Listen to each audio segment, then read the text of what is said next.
எபேசியருக்கு எழுதின நிருபம் 1ஆம் அதிகாரம் 19ஆம் வசனம்.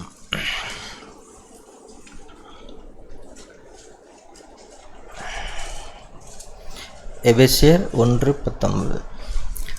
தாம் கிறிஸ்துவை மரித்தோரிலிருந்து எழுப்பி அவரிடத்தில் நடப்பித்த தமது பலத்த சத்துவத்தின் வல்லமைப்படியே விசுவாசிக்கிறவர்களாகிய நம்மிடத்தில் காண்பிக்கும் தம்முடைய வல்லமையின் மகா மேன்மையான மகத்துவம் இன்னதென்றும் நீங்கள் அறியும்படிக்கு அவர் உங்களுக்கு பிரகாசமுள்ள மனக்கண்களை கொடுக்க வேண்டும் என்று வேண்டிக் கொள்கிறேன். இது பவுலினுடைய ஒரு ஜெபம் அப்படின்னு நாம் அறிந்திருக்கிறோம். இந்த எபேசுவுக்கு எத்தனையோ ஆலோசனைகளையும் புத்திமதிகளையும் வாக்குத்தத்தங்களையும் அவர் ஆண்டவரை பற்றி அவர் எழுதியிருந்தார். ஆனால் இந்த இடத்துல ஒரு முக்கியமான விஷயத்தை நாம் பார்க்கிறோம். எவ்வளவுதான் நாம் போதித்தாலும் கூட சில காரியங்கள் தேவன் நமக்கு வெளிப்படுத்தாவிட்டால் நாம் அவைகளை அறிய முடியாது. எத்தனை முறை நாம் 50 தடவை வேதத்தை வாசித்தாலும் கூட தேவனுடைய வார்த்தையிலே தேவன் நமக்கு அந்த வார்த்தையிலே வெளிப்பாட்டை தராவிட்டால் நாம் அவைகளை அறிய முடியாது. ஏனென்றால் வேத வசனங்கள் எல்லாம் அவையெல்லாம் ஆவியும் ஜீவனுமாக இருக்கிறபடினால் அது வெறும் எழுத்துக்கள் அல்ல. அதே போல் பவுல் பல காரியங்களை குறித்து அவர் வெளிப்பாடாய் பெற்று அதை பேசுகிறார். ஆனால் பேசினாலும் எல்லாமே அப்படி விளக்கி சொல்ல முடிந்ததான அப்படி விளக்கி சொல்ல முடியல. அதனால தான் அவர் இந்த இடத்துல அவர் ஜெபிக்கிறார். பல காரியங்களுக்காக அவர் ஜெபிக்கிறார். குறிப்பாக அதை நீங்கள் அறியும்படிக்கு அவர் உங்களுக்கு பிரகாசமுள்ள மனக்கண்களை கொடுக்க வேண்டும் என்று வேண்டிக் கொள்கிறேன்.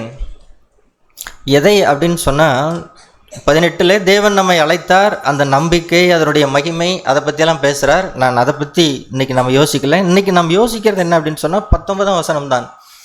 கிறிஸ்துவை மரித்தோரிலிருந்து எழுப்பி அவரிடத்தில் நடப்பித்த தமது பலத்த சத்துவத்தின் வல்லமைப்படியே விசுவாசிக்கிறவர்களாகிய நம்மிடத்தில் காண்பிக்கும் தம்முடைய வல்லமையின் மகா மேன்மையான மகத்துவம் இன்னதென்றும் நீங்கள் அறியும்படிக்கு அப்படின்னு சொல்கிறாரு. இன்றைக்கி பொதுவாக தெரியும். இன்றைக்கி பொதுவாக வெளியிலெல்லாம் குட் ஃப்ரைடே எல்லாம் முடிஞ்சு இன்றைக்கி என்ன நடக்குது? ஈஸ்டர், கிறிஸ்து உயிர் தெழுந்த நாளை ஒரு சடங்கை போல வெளியில் இருக்கிறவர்கள் அல்லது கொண்டாடுகிறார்கள். அவர்களை பொறுத்த வரைக்கும் வருஷத்துக்கு ஒரு நாள் தான் கிறிஸ்து என்ன பண்ணார்? உயிர் தெழுந்த கிறிஸ்துவாக அவர்களுக்கு இருக்கிறார். அதை அவர்கள் கொண்டாடுகிறார்கள்.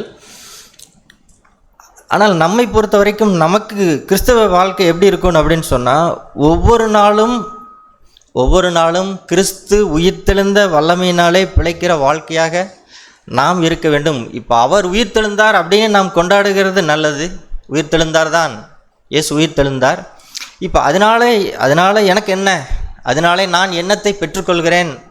அதனாலே என்னுடைய வாழ்க்கையின் நிலை எப்படி இருக்கிறது அப்படிங்கிறதை மற்றவர்கள் என்ன செய்கிறதில்லைன்னா அவர்கள் நிதானித்து பார்க்கிறதில்லை. ஆனால் நாமோ அவர் உயிர் தெழுந்ததினாலே கிறிஸ்து மரித்தோரிலிருந்து பிதாவாகிய தேவன் அவரை உயிரோடு கூட எழுப்பி அவரிடத்தில் என்னவெல்லாம் நடப்பித்தாரோ பிதாவாகிய தேவன் அவரை கிறிஸ்து மரித்தார்.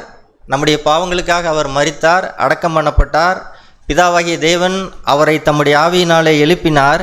அப்படி எழுப்பி அவரிடத்தில் நடப்பித்த தமது பலத்த சத்துவத்தின் இந்த வல்லமையை யாரிடத்தில் காண்பிக்கிறார்? விசுவாசிக்கிறவர்களாகிய நம்மிடத்தில். ஏதோ அப்போஸ்தலர்களுக்கு மட்டுமில்லை, இந்த வல்லமையை கிறிஸ்துவனிடத்திலே நடப்பித்த அந்த வல்லமையை விசுவாசிக்கிற நம் ஒவ்வொருவரிடத்திலேயும் அவர் இந்த வல்லமையை காண்பிக்கிறார். ஏதோ கிறிஸ்தவ வாழ்க்கை அப்படிங்கிறது ஏதோ ஒரு நாள் கொண்டாடிட்டு போகிற வாழ்க்கை இல்லை. பவுல் அதை விரும்பினார்.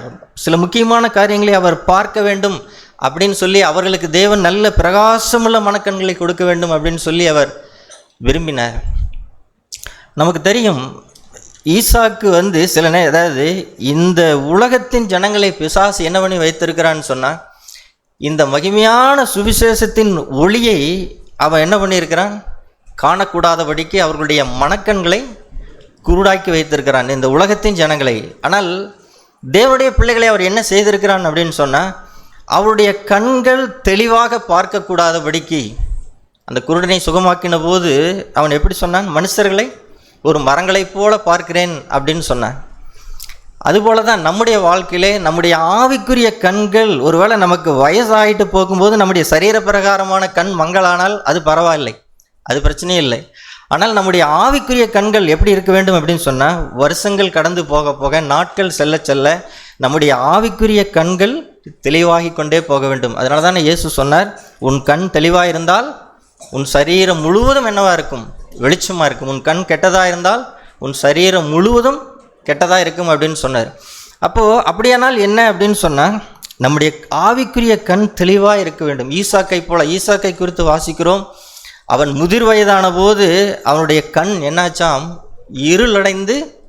இருளடைந்தது மட்டுமல்ல, அவன் பார்வையற்றவனாகவும் போய்விட்டான் கடைசியில். ஆதியாகமத்திலே நாம் வாசித்தால் நமக்கு தெரியும்.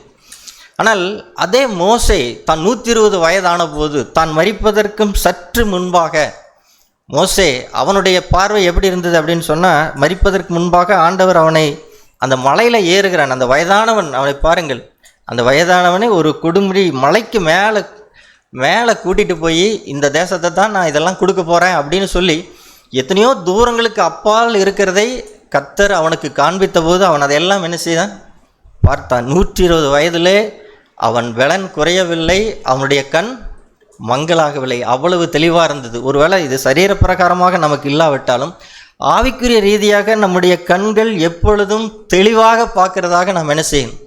இருக்க வேண்டும். அப்படி இல்லை அப்படின்னு சொன்னால், தேவன் நமக்கு சம்பாதித்து வைத்த சில சொத்துக்களை, ஐஸ்வர்யங்களை நாம் இழந்து விடுவோம். நான் இதை வாசித்த போது நான் உணர்ந்ததைத்தான் அதை பேசுகிறேன். ஆண்டவரே, எனக்காக சிலுவையிலே நீங்கள் எவ்வளவோ சொத்துக்களை, ஐஸ்வர்யங்களை சம்பாதித்து வைத்திருக்கிறீர்.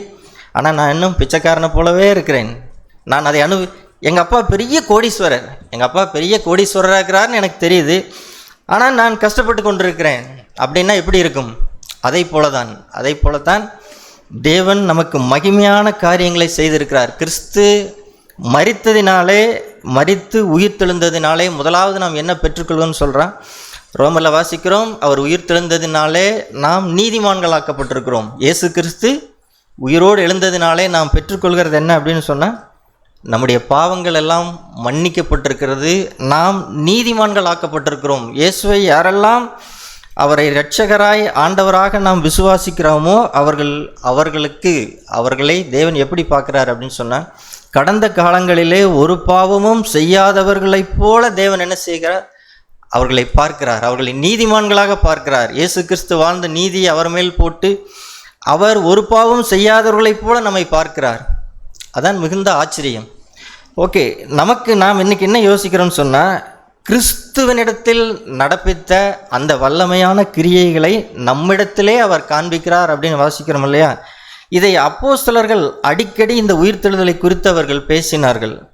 குறிப்பாக இந்த பேதுருவுடைய முதல் பிரசங்கத்தை பாருங்கள், அப்போஸ்தலர் 2ஆம் அதிகாரம்.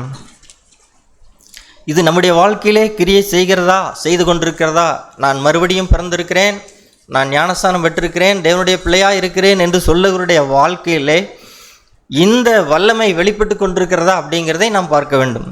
அப்போஸ்தலர் 2ஆம் அதிகாரம் 24ஆம் வசனம். பேதுருவினுடைய முதல் பிரசங்கம். தேவன் அவருடைய மரண உபாதிகளின் கட்டை அவிழ்த்து அவரை எழுப்பினார். அவர் மரணத்தினால் கட்டப்பட்டிருக்க கூடாது இருந்தது. பார்த்தீங்களா? தேவன் என்ன செய்தார்? அவருடைய மரண உபாதிகளின் கட்டை அவிழ்த்து தேவன் அவரை எழுப்பினார். அவர் மரணத்தினால் கட்டப்பட்டிருக்க கூடாது இருந்தது. இது நம்முடைய வாழ்க்கைக்கு எப்படி பொருந்துங்க? ரோமருக்கு வாங்க, ரோமருக்கு எழுதின நிருபம்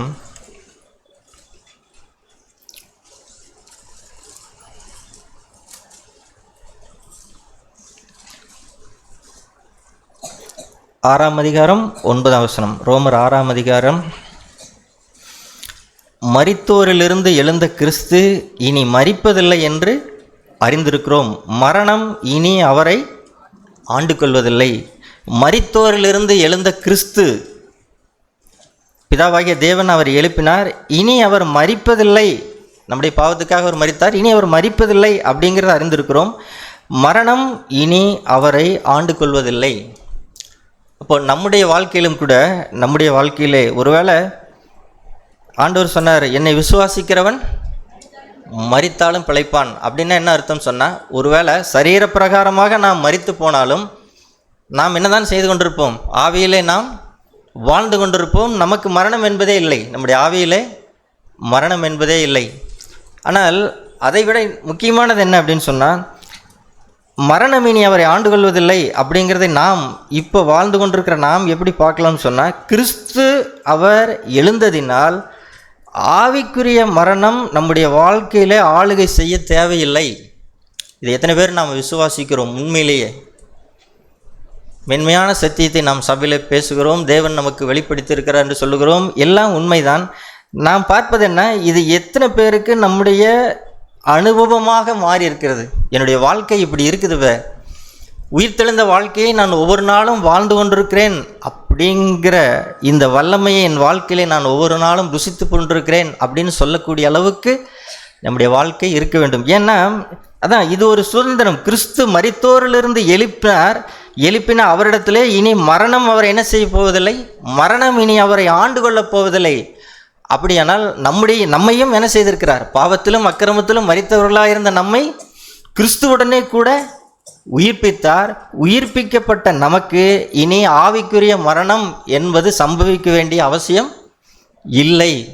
ஒருவேளை நான் பாவம் செய்தால் நான் மரிப்பேன், ஆவிக்குரிய மரணம் வந்துவிடும். ஆனால் உண்மை என்ன அப்படின்னு சொன்னால், நாம் பாவம் செய்ய வேண்டிய அவசியம் இல்லை. இங்கே பாருங்கள், அதை பவுல் தெளிவாக சொல்லுகிறார். 3ஆம் வசனம், அதே 6ஆம் அதிகாரம் 3ஆம் வசனம், கிறிஸ்துவுக்கு இயேசுவுக்குள்ளாக ஞானஸ்தானம் பெற்ற நாம் அனைவரும் அவருடைய மரணத்துக்குள்ளாக ஞானஸ்தானம் பெற்றதை அறியாமல் இருக்கிறீர்களா? மேலும் பிதாவின் மகிமையினாலே கிறிஸ்து மரித்தோரிலிருந்து எழுப்பப்பட்டது போல நாமும் புதிதான ஜீவனுள்ளவர்களாய் நடந்து கொள்ளும்படிக்கு அவருடைய மரணத்துக்குள்ளாக்கும் ஞானஸ்நானத்திலே கிறிஸ்துவுடனே கூட அடக்கம் பண்ணப்பட்டோம். அவருடைய மரணத்தின் சாயலில் நான் இணைக்கப்பட்டவர்களானால் அவர் உயிர்த்தெழுதலின் சாயலில் நாம் இணைக்கப்பட்டிருப்போம். அப்போ 8ஆம் வசனம், ஆகையால் கிறிஸ்துவுடனே கூட நாம் மரித்தோமானால் அவரோடு கூட பிழைத்தோம் இருப்போம் என்று நம்புகிறோம். இதை வசனங்களை வாசித்து விட்டு போவதற்காக அல்ல, நம்முடைய ஆவிக்குரிய வாழ்க்கையிலே இதை நாம் அனுபவமாய் எத்தனை பேர் நாம் இதை அனுபவித்து கொண்டிருக்கிறோம்? நம்முடைய அனுதின வாழ்க்கையில் ஆவிக்குரிய மரணம் இல்லாமல், ஏன்னால் எப்போ பாவம் செய்கிறோமோ அப்பொழுதே நமக்கு என்ன வந்து விடுகிறது? ஆவியிலே மரணம் சம்பவித்து விடுகிறது. தேவனுக்கும் நமக்கும் தொடர்பில்லாமல் போய்விடுகிறது. ஆனால் கிறிஸ்து நமக்கு சம்பாதித்து வைத்த வாழ்க்கை இந்த வாழ்க்கை அல்ல. இதே ரோமரில் பவுல் அதையும் பார்ப்போம். 8ஆம் அதிகாரத்தில் சொல்கிறார் பாருங்க. 8ஆம் அதிகாரம் ரோமர் 8:11, அன்றியும் இயேசுவை மரித்தோரிலிருந்து எழுப்பினவருடைய ஆவி உங்களில் வாசமாயிருந்தால் கிறிஸ்துவை மரித்தோரிலிருந்து எழுப்பினவர் உங்களில் வாசமாயிருக்கிற தம்முடைய ஆவியினாலே சாவுக்கு எதுவான உங்கள் சரீரங்களையும் உயிர்ப்பிப்பார். ஆகையால் சகோதரரே, மாம்சத்தின்படி பிழைப்பதற்கு நாம் மாம்சத்துக்கு கடனாளிகள் இல்லை. இது நம்முடைய சொத்து, நம்முடைய பிறப்புரிமை. மாம்சத்தின்படி வாழ்வதற்கு நான் மாம்சத்துக்கு கடனாளி இல்லை ஆண்டவரே. ஏனென்றால் அந்த கடனையெல்லாம் அவர் தீர்த்து விட்டார். கொலைசலை நாம் வாசிக்கிறோம், நாம் வாங்கியிருந்த தேவனிடத்திலே பட்டிருந்த எல்லா கடன்களையும் அவர் என்ன செய்தார்? அந்த கையெழுத்தை, அந்த பத்திரத்தை, கடன் பத்திரத்தை வாங்கி கையெழுத்தை எல்லாம் குலைத்து அதை இடாதபடிக்கு அவர் என்ன செய்தார்? எடுத்து போட்டு விட்டார். இப்போ இந்த பழைய கடன்களை மன்னித்து விட்டார் அப்படிங்கிறது மட்டும் அல்ல சுவிசேஷம். இப்போ என்னுடைய கணக்கில் கோடிக்கணக்கான ரூபாயை அவர் போட்டு வைத்திருக்கிறார். இதுதான் சுவிசேஷம். என்னுடைய பழைய கடன் மன்னிக்கப்பட்டிருக்கிறது அப்படிங்கிறது சுவிசேஷம் இல்லை. நான் பாவியாக இருந்தேன், தேவன் என்னுடைய பாவத்தை மன்னித்து விட்டார், இப்போ நான் தேவனுடைய பிள்ளையாக இருக்கிறேன், இப்போ நான் பாவத்துக்கு கடனாளி இல்லை அப்படிங்கிறது மட்டுமல்ல சுவிசேஷம். மாறாக அந்த பாவத்தை மேற்கொள்கிற, ஜெயம் கொள்ளுகிற, அந்த மரணம் ஆளாத ஒரு வாழ்க்கையைத்தான் தேவன் நமக்கு என்ன செஞ்சிருக்கிறார்? அவர் வைத்திருக்கிறார். கிறிஸ்து அப்படித்தான் வாழ்ந்தார். மரணம் அவரை ஆண்டு கொள்ள முடியவில்லை. 33 ஆண்டுகள் இந்த பூமியிலே ஒரு மாம்சத்திலே வாழ்ந்த அவர் நம்மை போல எல்லா விதத்திலும் சோதிக்கப்பட்டார். ஆனால் மரணம் அவரை என்ன செய்யவில்லை? ஆவிக்குரிய மரணம் அவரை ஆண்டு கொள்ளவில்லை. இது நம்முடைய பிறப்புரிமை. மாம்சத்தின்படி வாழ்வதற்கு நாம் மாம்சத்திற்கு கடனாளிகள் இல்லை, மாம்சத்துக்கு கடனாளிகள் இல்லை. எனவே தான் அடுத்த வசனம் பாருங்கள். மாம்சத்தின்படி பிழைத்தால் ஆவியினாலே, சரீரத்தின் செய்களை அழித்தால் பிழைப்பீர்கள். எனவே தான் திரும்ப திரும்ப சபையிலே நாம் என்ன வலியுறுத்துகிறோம் அப்படின்னு சொன்னால், ஏன் பரிசுத்தாவினுடைய அபிஷேகத்தை நாம் அதிகமாய் வலியுறுத்துகிறோம் அப்படின்னு சொன்னால், அந்த 11ஆம் வசனத்தில் மரித்தோரிலிருந்து எழுப்பினருடைய ஆவி இது எப்போ நடக்கும்? உங்களில் வாசமாக இருந்தால். எல்லாருக்கும் இது நடக்காது. இப்போ நாம் எபேசியில் வாசித்த போத விசுவாசிக்கிறவர்களுக்கு தான் இது நடக்கும், எல்லாருக்கும் இது நடக்காது. இந்த வல்லமை யார்கிட்ட வெளிப்படும் அப்படின்னு சொன்னால், அவரிடத்தில் நடப்பித்த கிறிஸ்துவை மரித்தோரிலிருந்து எழுப்பி அவரிடத்தில் நடப்பித்த அந்த வல்லமை அது என்னிடத்திலே வெளிப்பட வேண்டும் என்று சொன்னால் ஒரே ஒரு நிபந்தனை தான், நான் அதை விசுவாசிக்க வேண்டும். விசுவாசிக்கிறவனாகிய என்னிடத்திலே தான் தேவன் என்ன செய்வார்? அதை செய்வார். அதே போலத்தான் இங்கேயும் மரித்தோரிலிருந்து எழுப்பினவருடைய ஆவி உங்களில் வாசமாயிருந்தால் சாவுக்கு ஏதுவான உங்கள் சரீரங்களை அவர் உயிர்ப்பிப்பார். இந்த சரீரத்திலே, மாம்சத்திலே பல விதங்களிலே நாம் சோதிக்கப்படுகிறோம். எத்தனையோ காரியங்கள், கோபங்களால் நாம் சோதிக்கப்படுகிறோம். மாம்சத்திலே பகைகள் வருகிறது, விரோதங்கள் எழும்புகிறது, கசப்புக்கள் வருகிறது. ஆனால் இதன்படியெல்லாம் நாம் வாழ வேண்டிய அவசியமில்லை அப்படிங்கிறதை முதல் நாம் என்ன செய்யணும்? இதை நாம் அறிந்திருக்க வேண்டும். நான் மாம்சத்தின்படி வாழ்வதற்கு நான் மாம்சத்துக்கு கடனாளி இல்லை, நான் கோபப்பட வேண்டியவன் அல்ல, நான் கோபத்துக்கு கடனாளி இல்லை, நான் விரோதத்துக்கு கடனாளி இல்லை, கசப்புக்கு கடனாளி இல்லை, பகைக்கு நான் கடனாளி இல்லை. இயேசு கிறிஸ்து மரித்தோரிலிருந்து எழுப்பி அவரிடத்தில் நடப்பித்த அந்த சத்துவத்தின் வல்லமையை என்னிடத்திலே காண்பிக்கும்படிக்கும் அவர் என்னவா இருக்கிறார்? அதை நாம் காண வேண்டும். என்னிடத்திலே அவர் செய்திருக்கிறார். யாரெல்லாம் மரித்தோரிலிருந்து உயிரோடு எழுப்பப்பட்டோமோ, குறிப்பாக மறுபடியும் பிறந்த ஞானஸ்தான ஒவ்வொருவருடைய வாழ்க்கையும் இப்படித்தான் என்ன செய்ய வேண்டும்? இப்படித்தான் நம்முடைய ஒவ்வொரு நாள் வாழ்க்கையும் இருக்க வேண்டும். மாம்சத்தின்படி நாம் என்ன செய்யக்கூடாது? மாம்சத்தின்படி நாம் வாழக்கூடாது. இங்கே எபேசியருக்கு நாம் அந்த வசனத்துக்கே திரும்ப வருவோம்.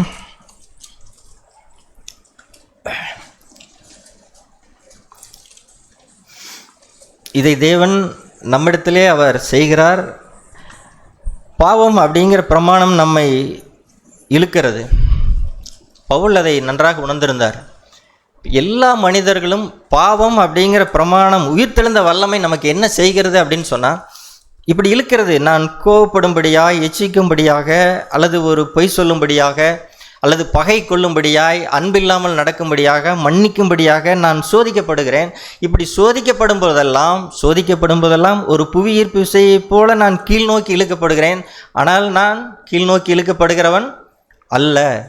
தேவன் என்ன செய்திருக்கிறார்னா, அந்த பலத்த சத்துவத்தின் வல்லமை என்ன செய்கிறது அப்படின்னு சொன்னால், என்னை மேல் நோக்கி இழுக்கிறது. எப்படி ஒரு பிளைனோ ஒரு இதோ பறக்கிறது போலவே. இப்போ அதுக்கு புவியீர்ப்பு விசை இல்லையானா அந்த ஃப்ளைட்டுக்கு என்ன இருக்குது? புவியீர்ப்பு விசை இருக்கத்தான் செய்யுது. ஆனால் எப்படி அந்த புவியீர்ப்பு விசையை எதிர்க்கிறது மட்டுமல்ல, அதை எதிர்த்து மேல் நோக்கி அதை என்ன செய்கிறது? பறக்கிறது. அப்போ அதற்கு மேலாக ஒரு சக்தி அதுக்குள்ளே என்ன செய்யுது?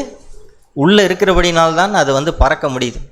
இப்போது நம்முடைய வாழ்க்கை குறித்தும் கூட நாம் இப்பொழுது வாழ்கிற ஒரு சாதாரண வாழ்க்கை வாழ்வதற்காக தேவன் நம்மை அழைக்கவில்லை. தயவுசெய்து நாம் அதை புரிந்து கொள்வோம். உலகத்தாரைப் போல, மற்ற மனிதர்களைப் போல ஒரு இயல்பான வாழ்க்கை இந்த உலகத்திலே வாழ்ந்து கொண்டு வருவதற்காக தேவன் நம்ம என்ன செய்யலை? நம்மை அழைக்கலை. மரணம் நம்மை ஒருபோதும் என்ன செய்திடக்கூடாது? ஆண்டு கொள்ளக்கூடாது. மரணத்தினால் கிறிஸ்து கட்டப்பட முடியாதவராக இருந்தார். நாமும் என்ன செய்யணும்? மரணம் நம்மை கட்டி போடக்கூடாது. சிம்சோன் அந்த தெலீலாக்கு சொல்கிற வரைக்கும் அவன் அநேகம் தரம் அவனை என்ன பண்ணாங்கன்னா கட்டி போட்டுருவாங்க. அவனை எப்படி வெளியே வருவான்னு சொன்னால், அந்த கயிறு ஒரு தீயிலப்பட்ட கயிறு போற அதையெல்லாம் என்ன செஞ்சிருவான்? அப்படி அத்துட்டு அவன் வந்துடுவான். அதுபோல தான் நம்முடைய வாழ்க்கை இருக்க வேண்டும். நாம் சோதிக்கப்பட செய்வோம், கட்டப்பட்டது போல் உணர்ந்திருக்கலாம். ஆனால் எப்படி வெளியே வரணும் அப்படின்னு சொன்னால், அந்த கருப்பு நெருப்பிலே பட்ட கயிறு போல நம்முடைய வாழ்க்கை என்ன செய்யணும்? நம்முடைய வாழ்க்கை மாற முடியும். இது நம்முடைய சொத்து. பவுல் அதை சொல்கிறார், இது நம்முடைய சுதந்திரம். இப்படி வாழ்வது ஏதோ ரொம்ப உன்னதமான வாழ்க்கை அப்படிங்கிறது கிடையாது. இது நம்முடைய இயல்பாய் நாம் ஒரு கிறிஸ்தவன் வாழ வேண்டிய வாழ்க்கையை தான் நாம் அதிகமாய் நாம் பேசிக்கொண்டிருக்கிறோம். ஏன்னா நம்முடைய வாழ்க்கை நிலைகள் ரொம்ப தரம் குறைவாக இருக்கிறது. இல்லை, ஆண்டவர் அதை விரும்பலை. இப்போ அது போலத்தான் நம்முடைய வாழ்க்கையிலையும் ரெண்டாவது ஒரு காரியம், கிறிஸ்து மரித்தோரிலிருந்து எழுந்ததினாலே அவருக்கு என்ன செய்தாரோ அந்த வல்லமையை நமக்கும் தேவன் என்ன செய்வார். அது 21ஆம் வசனம் பாருங்க, 1:21.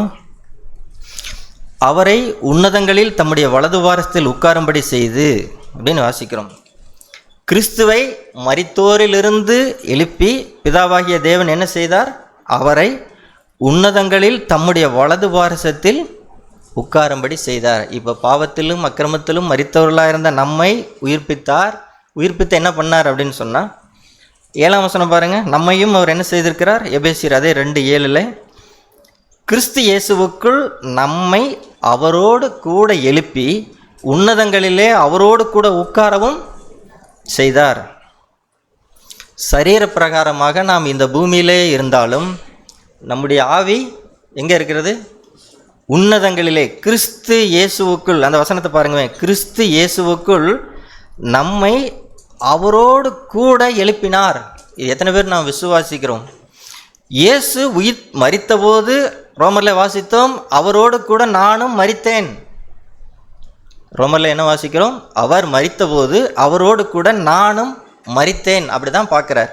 இப்போ கிறிஸ்து உயிரோடு கூட எழுந்தபோது என்ன நடந்தது அப்படின்னு சொன்னால், நம்மையும் அவரோடு கூட பிதாவாகிய தேவன் எழுப்பினார். நாம் நல்லா யோசிச்சு பாருங்க, எவ்வளோ பெரிய விஷயத்தை தேவன் நமக்கு செய்தார். எழுப்பி உன்னதங்களிலே அவரோடு கூட உட்காரவும் செய்தார். அப்படியானால் நாம் யார் அப்படின்னா உன்னதத்துக்கு சொந்தமானவர்கள், உன்னதத்துக்குரியவர்கள், மண்ணுக்குரியவர்கள் அல்ல. நாம் யார்? விண்ணுக்குரியவர்கள். இது நம்முடைய சொத்து. இது சொத்து. கிறிஸ்து மரித்தோரிலிருந்து எழுப்பி அவருக்கு என்ன செய்தாரோ அதை எனக்கும் அவர் செய்திருக்கிறார். இதை நாம் அறியாமல் இருக்கிறோம். இப்பிரபஞ்சத்தின் தேவன் என்ன செஞ்சிருக்கிறார்? உலகத்தில் உள்ளவங்க மட்டுமல்ல, சபையில் இருக்கிறவருடைய கண்களையும் அவன் என்ன செய்திருக்கிறான்? அவன் மங்களாக்கி வைத்திருக்கிறான், குருடாக்கி வைத்திருக்கிறான். அதனால தான் பவுல் இதை குறித்து உங்களுக்கு ஒரு நல்ல பிரகாசமுள்ள மனக்கண்கள் வேண்டும். நீங்கள் தெளிவாக பார்க்கணும். ஒரு 1000 வாட்ஸ் பல்பில் எவ்வளவு காரியங்களை நாம் தெளிவாக பார்க்க முடியுமோ அதை போல பார்க்க வேண்டும் அப்படின்னு விரும்புகிறாரு. அதனால தான் நாம் உன்னதத்தில் உட்கார வைக்கப்பட்டிருக்கிறோம். அப்படியானால் இந்த பூமியில் நமக்கு பிரச்சனை இல்லையா, நமக்கு போராட்டங்கள் இல்லையா, நமக்கு சோதனைகள் இல்லையா, நமக்கு வழி இல்லையா அப்படின்னு சொன்னால் இருக்கிறது. ஆனால் என்னுடைய என் ஆவியோ உன்னதத்திலே இருக்கிறது. இது ஒரு அற்புதமான வாழ்க்கை. இதை அதாவது பவுல் அதான் இது விளக்கி சொல்கிற வாழ்க்கையில் நாம் வாழ வேண்டிய ஒரு வாழ்க்கை. நம்முடைய இருதயத்திலே நம்முடைய ஆவியிலே நாம் வாழ வேண்டிய வாழ்க்கை. நான் உன்னதத்துக்குரியவன், எனவே தான் எந்த மனிதனோடும் நாம் போராடுகிறதில்லை. இயேசு சொன்னார் இல்லையா, என் ராஜ்யம் இவ்வுலகத்துக்குரியதல்ல, என் ராஜ்யம் இவ்விடத்துக்குரியதாக இருந்தால் என்னுடைய ஊழியக்காரங்க என்ன செஞ்சுருப்பாங்க? போராடி இருப்பார்களே. என் ராஜ்யம் இவ்வுலகத்துக்குரியதல்ல, இவ்விடத்துக்கும் உரியதல்ல அப்படிங்கிறத தெளிவாக இயேசு கிறிஸ்து அறிந்திருந்தார். இப்போ நாம் எப்படி இருக்கிறோம் பாருங்கள், நம்முடைய வாழ்க்கையை பாருங்கள். உன்னதத்துக்குரியவர்களாய்த்தான் நாம் வாழ்ந்து கொண்டிருக்கிறோமா? நம்முடைய வாழ்க்கையை கொஞ்சம் பாருங்களேன். நம்முடைய பிரயாசங்கள், நம்முடைய போராட்டங்கள், நம்முடைய விருப்பங்கள், நம்முடைய லட்சியம், நம்முடைய நோக்கம் இதெல்லாம் என்னவா இருக்கிறது? விண்ணதற்குரியதாக இருக்கிறதா, தேவனுக்குரியதாக இருக்கிறதா, அல்லது மண்ணுக்குரியதாக இந்த உலகத்துக்குரியதாக இருக்கிறதா அப்படிங்கிறதை நாம் என்ன செய்யணும்? நாம் அங்கிருந்து என்ன செஞ்சிடக்கூடாது? தேவன் உட்கார வச்சிருக்கிறார், அங்கே என்ன செய்தார்? உட்காரவும் செய்தார். அவர் செய்தார். நாம் என்ன செஞ்சிடக்கூடாதுன்னா இறங்கி வந்துடக்கூடாது. அவர் உட்கார வைத்திருக்கிறார். உட்கார வச்சிருக்கிற இடத்துலையே உட்கார்ந்தோம்னு சொன்னால் நமக்கு என்னது? நமக்கு பாதுகாப்பு. அதுதான் நமக்கு மேன்மை. நாம் இறங்கி இந்த உலகத்தின் காரியங்களை பார்த்து விடக்கூடாது. உன்னதத்திலே உட்கார வைத்திருக்கிறார். அங்கிருந்து இந்த பூமிக்குரிய காரியங்களை நாம் பார்ப்போம். லோத்து அப்படித்தான் இருந்தார். ஆபிரகாம், லோத்து, நமக்கு அந்த சம்பவம் தெரியும். உங்களுக்கு என்ன பிரச்சனை அப்படின்னு சொன்னால், அவன் எதை பார்த்தான்னு சொன்னால், நல்ல ஒரு செழிப்பான தேசம், பூமிக்குரியதான் பார்த்தான். ஆடு மாடுகள் நிறையா இருக்குது, நிறையா சம்பாதிக்கலாம், இந்த இடம் வசதியாக இருக்கிறது அப்படின்னு சொல்லி லோத்து ஒரு வாக்குவாதம் வந்தபோது அவன் ஆபிரகாம் போராடலை, வாக்குவாதம் பண்ணலை. ஏன்னா அவன் தேவனுக்குரியவனாக இருந்தான், விண்ணுக்குரியவனாக இருந்தபடினாலே அவன் லோத்து கூட என்ன செய்யலை?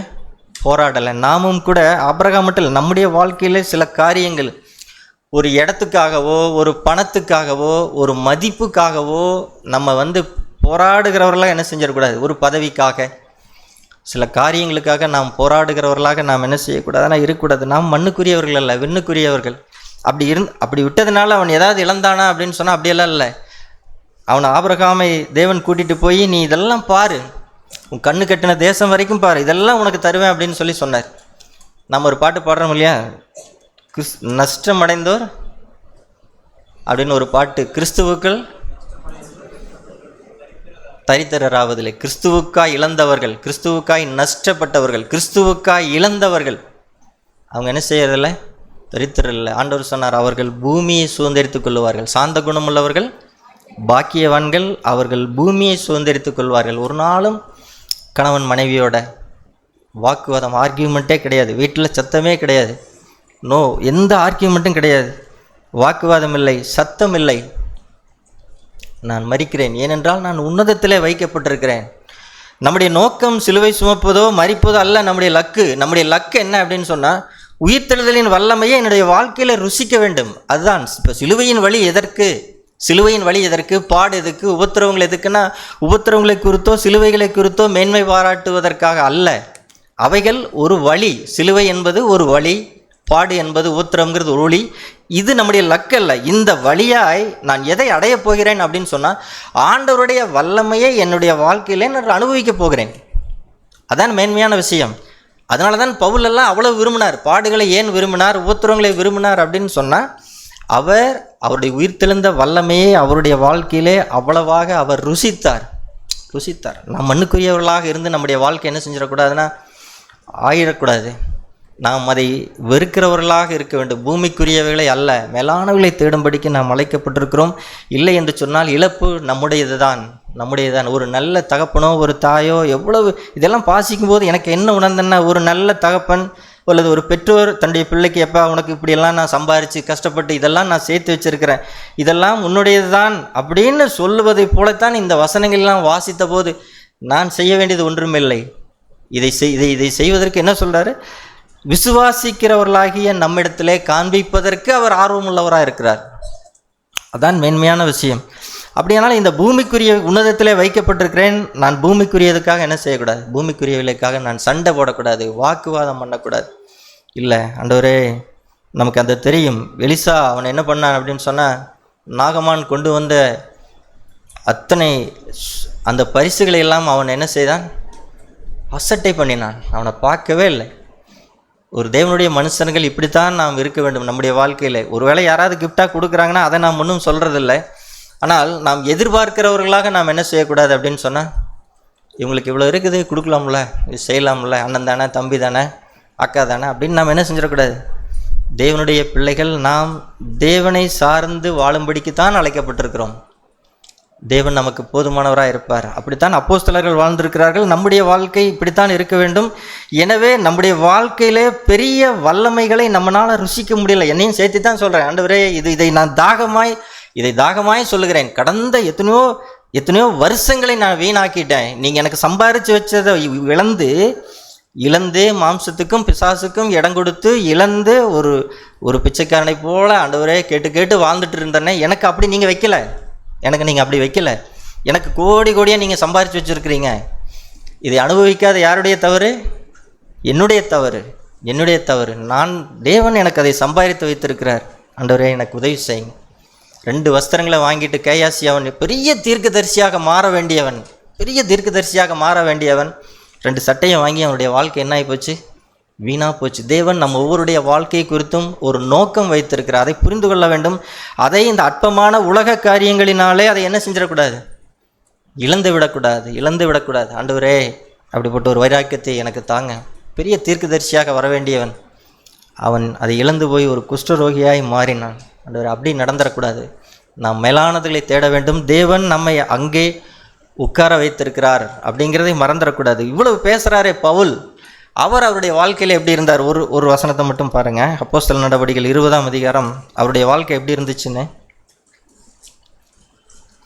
அப்போஸ்தலர் நடவடிக்கைகள் 20ஆம் அதிகாரம்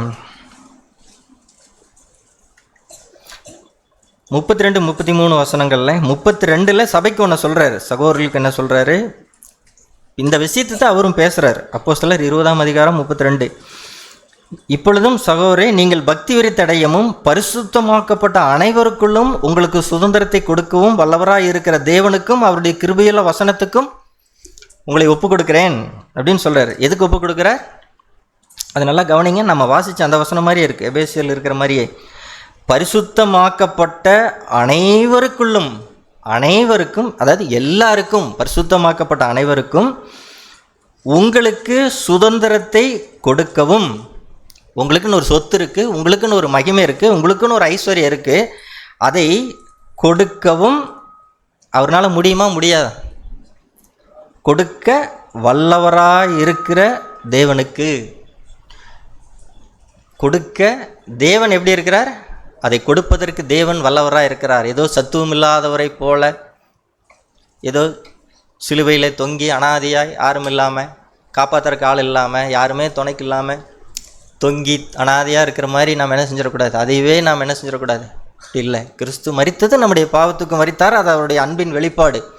அவ்வளவுதான். நாம் பார்க்க வேண்டியது அப்படின்னு என்னன்னு சொன்னால், உயிர்த்தெழுந்த கிறிஸ்துவை நாம் பார்க்க வேண்டும். நம்முடைய வாழ்க்கையில் நாம் எதை அதிகமாக தியானிக்கணும்னு சொன்னால், அப்போஸ்தலர் நடவடிக்கைகள்லாம் வாசித்து பாருங்கள். அதிகமாக இயேசுவினுடைய உயிர்த்தெழுதலை குறித்து அவர்கள் பலமாய் சாட்சி கொடுத்தார்கள். இயேசு உயிர்த்தெழுந்ததற்கு ஒரு மனுஷனை அவர்கள் ஏற்படுத்தினார்கள். ஸோ நம்முடைய வாழ்க்கையிலையும் நாம் இப்படி இருக்க வேண்டும். 33 பாருங்கள். ஒருவனுடைய வெள்ளியாகிலும் பொன்னையாகிலும் வஸ்திரத்தையாகிலும் நான் இச்சிக்கவில்லை. நீங்கள் அறிந்திருக்கிறபடி எனக்கும் என்னோடு கூட இருந்தவர்களுக்கும் வேண்டிய வேலைக்காக இந்த கைகளே வேலை செய்தது. பாருங்கள், இவங்களோட வாழ்க்கையெல்லாம் பாருங்கள் எவ்வளோ இருக்குது. நாம் ஏதோ வேலை செய்கிறத கேவலமாக நினைக்கிறோம். பெரிய சொத்து வச்சுட்டு காரில் சுற்றிட்டு இருந்தால் அது பெரிய மதிப்புன்னு நம்ம நினைக்கிறோம். இல்லை, அனுதினமும் நான் வேலை செய்து தான் என் பிழைப்பு ஓடிக்கொண்டிருந்தாலும் எனக்கு ஒரு சுதந்திரம் இருக்குது, எனக்கு ஒரு சொத்து இருக்குது. அதை தேவன் என்ன செஞ்சிருக்கிறார்? தேவன் எனக்கு கொடுக்க அவர் வல்லவராக இருக்கிறார். அந்த உன்னதத்துக்குள்ளே உட்கார வைக்கப்பட்டிருக்கிறேன் என்பதுதான் மகிழ்ச்சியை தவிர, ஏதோ சில லட்சங்களில் நான் இருக்கிறேன் அப்படிங்கிறதெல்லாம் எனக்கு என்ன இல்லை, மகிழ்ச்சி இல்லை. நான் பூமிக்குரியவன் அல்ல. இல்லை, ஒருவேளை யாருடைய அவர் பாரு, ஒரு வெள்ளி, ஒரு பொன், ஒரு வஸ்திரம் எதையுமே நான் இச்சிக்கவில்லை. அதனால தான் பவுல்கிட்ட இருந்து அவ்வளவு வல்லமைகள், தேவனுடைய வல்லமை வெளிப்பட்டதுக்கு காரணம் என்னென்னா அவ்வளவு அர்ப்பணம். ஸோ நமக்கும் தேவன் இதை செய்வாராக. மூன்றாவதாக அடுத்த வசனம், எபேசியர் 1 எல்லாவற்றையும் 22ஆம் வசனம், உன்னதத்திலே தம்முடைய வலது வாரத்தில் உட்காரும்படி செய்து எல்லாவற்றையும் அவருடைய பாதங்களுக்கு கீழ்ப்படுத்தி. பிதாவாகிய தேவன் மரித்தோரிலிருந்து எழுப்பி உன்னதத்திலே உட்கார வைத்து என்ன பண்ணார்? எல்லாவற்றையும் அவருடைய பாதங்களுக்கு கீழ்ப்படுத்தினார். இந்த வசனத்தை எங்கேயோ வாசித்த மாதிரி இருக்குதுல்ல, வாசித்த மாதிரி இருக்குது. அவங்களுக்கு காமிக்கிட்டா ஆதியாகமம் 1:28 பாருங்கள். முதல்ல தேவன் ஆதாமையும் ஏவாளையும் படைத்து அவங்களை இப்படித்தான் ஆசீர்வதிச்சார். ஆதியாகமம் 1ஆம் அதிகாரம் 28ஆம் வசனம், பின்பு தேவன் அவர்களை நோக்கி, நீங்கள் பலுகி பெருகி பூமியை நிரப்பி அதை கீழ்ப்படுத்தி. பூமியை என்ன செய்யுங்க? கீழ்ப்படுத்தி சமுத்திரத்தின் மச்சங்களையும் ஆகாயத்து பறவைகளையும் பூமியின் மேல் நடமாடுகிற சகல ஜீவ ஜந்துக்களையும் ஆண்டு கொள்ளுங்கள் என்று சொல்லி தேவன் அவர்களை ஆசீர்வதித்தார். இந்த 2 வார்த்தையும் அங்கே வருது பாருங்க. கீழ்ப்படுத்தி ஆண்டு கொள்ளுங்கள். ஆதியிலே தேவன் ஆதாமை கொண்டிருந்த நோக்கம் அதுதான். அவன் இந்த பூமியை நிரப்பி பூமியை கீழ்ப்படுத்தி கொள்ளணும் அப்படிங்கிறதான் மனிதனை குறித்து தேவனுடைய நோக்கமாக இருந்துச்சு. ஆனால் மனிதன் என்ன ஆயிட்டான்? பூமிக்கு கீழே போயிட்டான். அவன் பூமியை ஆண்டு கொள்ளாமல் அவன் ஒரு அடிமையாய் மாறிப்போனான். ஆனால் இயேசு கிறிஸ்து அவர் என்ன பண்ணார்னு சொன்னால், எல்லாவற்றையும் அவருடைய பாதங்களுக்கு கீழ்ப்படுத்தி அவரை எல்லாவற்றிற்கு மேலாக உயர்த்தினார். இது இயேசு கிறிஸ்துக்கு மட்டுமல்ல, நம்முடைய வாழ்க்கையிலும் கூட தேவன் பிசாசை அவருக்கு மட்டும் கீழ்ப்படுத்தலை. உன்னதத்தில் உள்ள, இங்கே என்ன வாசிக்கிறோம் 20, எல்லா துரைத்தனத்துக்கும் அதிகாரத்துக்கும் வல்லமைக்கும் கர்த்தத்துக்கும் இம்மையில் மாத்திரமல்ல மறுமையிலும் பெயர் பெற்றிருக்கும் எல்லா நாமத்துக்கும் மேலாய் அவர் உயர்ந்திருக்கத்தக்கதாக உட்கார வைத்து எல்லாவற்றையும் அவருடைய பாதங்களுக்கு கீழ்ப்படுத்தினார். இப்போது இன்னொரு வசனம் இருக்கும், அது ரோமர்லையா, சாத்தானை சமாதானத்தின் தேவன் என்ன பண்ணுவாராம்?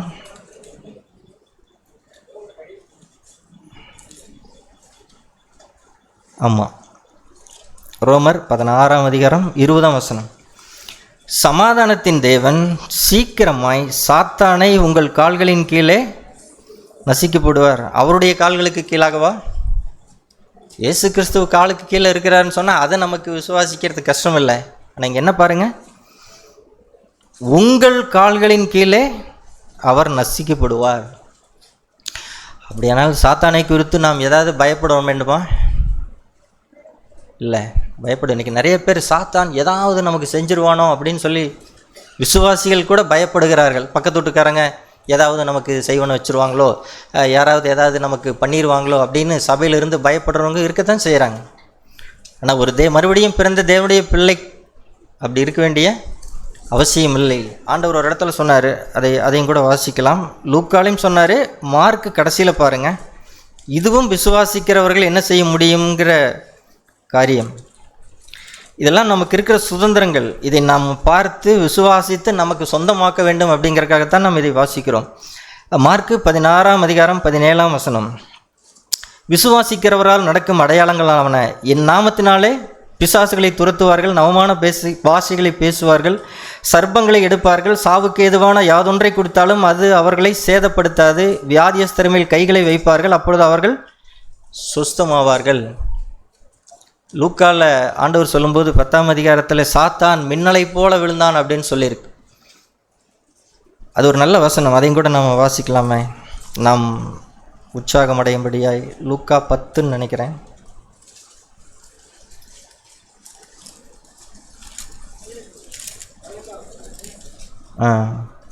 லூக்கா 10:18. எனவே பிசாசை குறித்து நாம் என்ன செய்யக்கூடாது? தேவனுடைய பிள்ளைகள் பயப்பட வேண்டியதில்லை. அவன் நமக்கு ஒன்றுமே செய்ய முடியாது. பல் பிடுங்கப்பட்ட பாம்புன்னு சொல்லுவாங்க இல்லையா, அதை போல தான். 18ஆம் வசனத்தில் பாருங்கள், சீசர்களுக்கு அவர் என்ன சொல்கிறார்? அவர்களை அவர் நோக்கி, சாத்தான் மின்னலை போல வானத்திலிருந்து விழுகிறதை கண்டேன். இதோ சர்ப்பங்களையும் தேள்களையும் மிதிக்கவும் சத்ருவின் சகல வல்லமைகளை மேற்கொள்ளவும் உங்களுக்கு அதிகாரம் கொடுக்கிறேன், ஒன்றும் உங்களை சேதப்படுத்த மாட்டாது. ஒரு தேவனுடைய பிள்ளைக்கு இருக்கிற பாதுகாப்பு பார்த்தீங்களா? உண்மையிலேயே மறுபடியும் பிறந்தவங்களுக்கு சொல்கிறேன், எல்லாருக்கும் இல்லை. தயவுசெய்து நாம் விளங்குவோம், எல்லாருக்கும் இல்லை.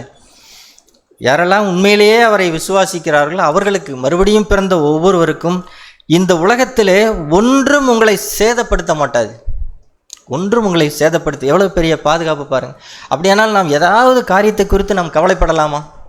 இந்த உலகத்துக்கு எந்த காரியத்தை, நாளைக்கு நான் என்ன செய்ய போகிறேன், என்னுடைய வாழ்க்கை எப்படி இருக்க போகுது, பிள்ளைகளுடைய எதிர்காலம் எப்படி இருக்க போகுது அப்படின்னு ஏதாவது, அல்லது என்னுடைய வாழ்க்கை எப்படி இருக்க போகுது, வயசாகிட்டே இருக்குது அப்படின்னு ஏதாவது குறித்து நாம் கவலைப்படலாமா?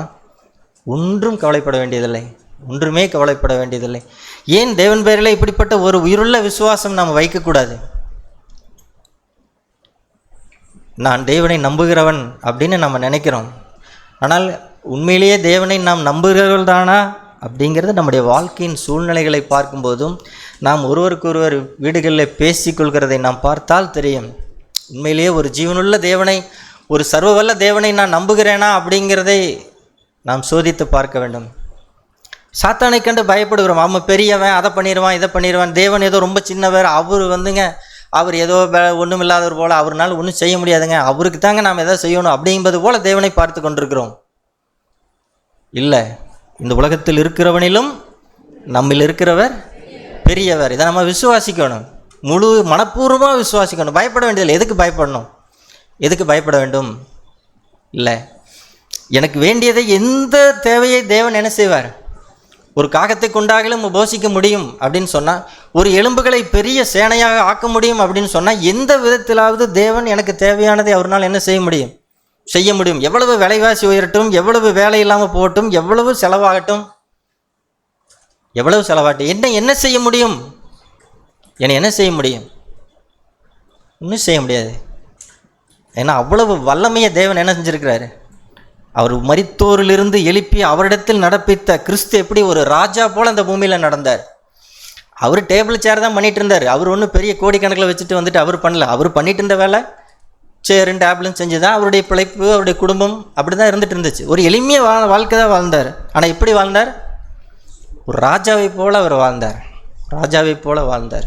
இல்லை ஆண்டவரே, இல்லை நான் ஏதோ தப்பாக இருக்கிறேன், என்னோடய வாழ்க்கை சரியில்லை, தேவனை இயேசுவை வெளிப்படுத்த வேண்டிய அந்த வாழ்க்கைக்கு எவ்வளவு குறைவாய் நாம் இருக்கிறோம் பாருங்கள். இல்லை ஆண்டவரே, எனக்கு அந்த வல்லமை எனக்கு தாங்க. கடைசியாக அந்த ஒரு நம்முடைய சபை வாழ்க்கை பாருங்கள். அதே எபேசியர் 1ஆம் அதிகாரம் 8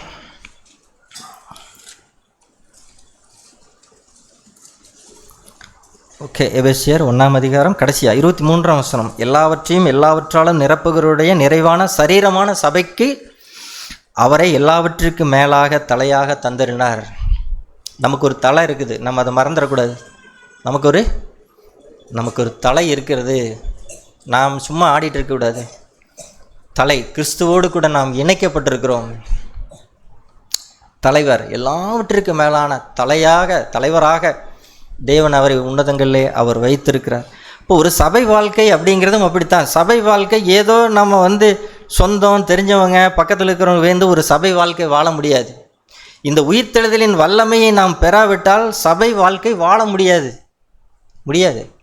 வேணா சும்மா நம்ம ஒரு கூட்டம் கூடிட்டு நம்ம செஞ்சுட்டு சாப்பிட்டுட்டு போயிட்டு வந்துட்டு இருக்கலாமே ஒழிய, ஒரு சபையாக கட்டப்பட வேண்டும் அப்படின்னு சொன்னால் இந்த உயிர்த்தெழுதலின் வல்லமை நம்முடைய வாழ்க்கையிலே கிரியை செய்யாவிட்டால் ஒரு சபையாக நாம் கட்டப்படவே முடியாது. 30 வருஷங்கள் இருந்தாலும் சரி கட்டப்படவே முடியாது.